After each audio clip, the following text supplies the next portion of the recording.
Howdy, listeners. This is your host, Random Nerd, on the Critical Thinking Nerd podcast.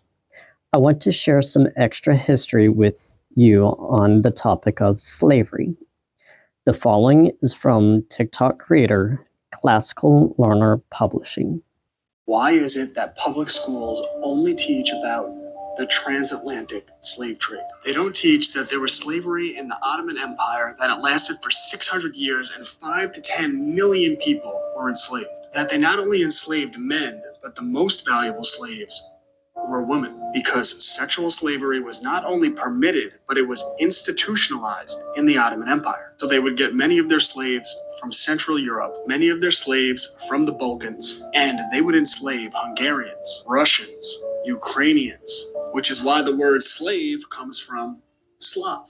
And why don't schools teach about the trans-Indian slave trade, which lasted for over 1,200 years and enslaved 4 to 10 million people? Or the trans-Saharan slave trade, which lasted for over 1,200 years and enslaved 9 to 17 million people, all of which ended, ready for it, not before, but long after the North Atlantic slave trade. And yes, chattel slavery was practiced in all of these places. In fact, in 1776, the majority of countries in the world practiced chattel slavery. And where Europe and the United States were early in abolishing slavery, it went on much longer in the Middle East, in Africa, and in places like China, Thailand, and Mongolia. If you went back to 1776, you would find 90 to 95% of the countries in the world practiced slavery. And that had been the norm for thousands of years. And the United States of America banned slavery in 7 states when the rest of the world had only banned it in 7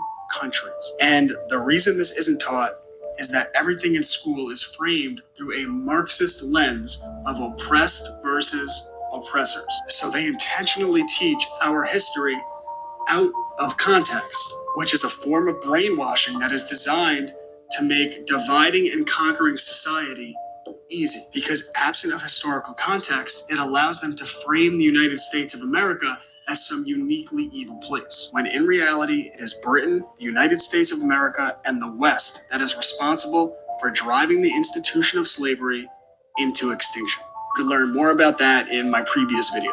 And this is why I teach courses on real history and what it means to be an American. And I write books on the First Amendment, the Second Amendment, and so much more. Check out my private homeschool community, classicallearner.com.